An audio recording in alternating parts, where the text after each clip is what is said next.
مولانا روم رحمۃ اللہ علیہ فرماتے ہیں، ایک شخص مسجد میں نماز ادا کرنے کے لیے اندھیری رات میں گھر سے نکلا۔ اندھیرے کی وجہ سے ٹھوکر لگی اور وہ منہ کے بل کیچڑ میں گر گیا۔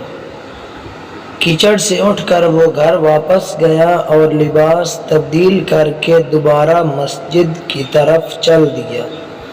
ابھی چند قدم ہی چلا تھا کہ دوبارہ ٹھوکر لگی اور وہ دوبارہ کیچڑ میں گر گیا۔ کیچڑ سے اٹھ کر وہ ایک بار پھر گھر واپس گیا اور لباس تبدیل کر کے مسجد جانے کے لیے دوبارہ گھر سے نکل آیا۔ اپنے گھر کے دروازے پر اس سے ایک شخص ملا جو اپنے ہاتھ میں ایک روشن چراغ تھامے ہوئے تھا۔ چراغ والا شخص چپ چاپ نمازی کے آگے آگے مسجد کی طرف چل دیا۔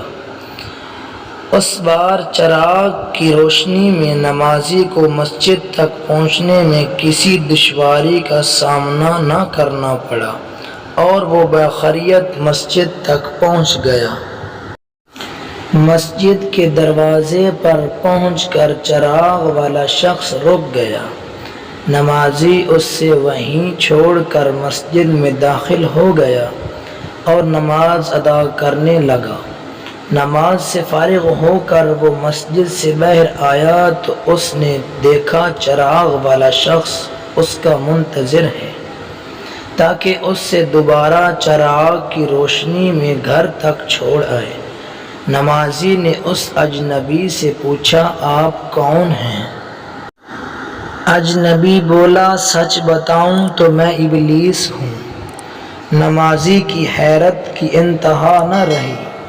اس نے پوچھا، تجھے تو میری نماز رہ جانے پر خوش ہونا چاہیے تھا، پھر تو چراغ کی روشنی میں مجھے مسجد تک کیوں لایا؟ ابلیس نے جواب دیا، تجھے پہلی ٹھوکر لگی تو اللہ نے تیرے عمر بھر کے گناہ معاف فرما دیے، جب دوسری ٹھوکر لگی تو تیرے سارے خاندان کو بخش دیا۔ مجھے فکر ہوئی کہ اب اگر تو ٹھوکر کھا کر گرا تو کہیں اللہ تیرے سارے گاؤں کی مغفرت نہ فرما دے، اسی لیے چراغ لے کر آیا ہوں کہ تو بغیر گرے مسجد تک پہنچ جائے۔ حکایت رومی۔ اللہ کریم ہمیں اپنے راستے میں ایسی ہی استقامت عطا فرمائے اور اپنے کسی پیارے کے صدقے ہماری اور ہمارے گھر والوں کی مغفرت فرمائے، آمین۔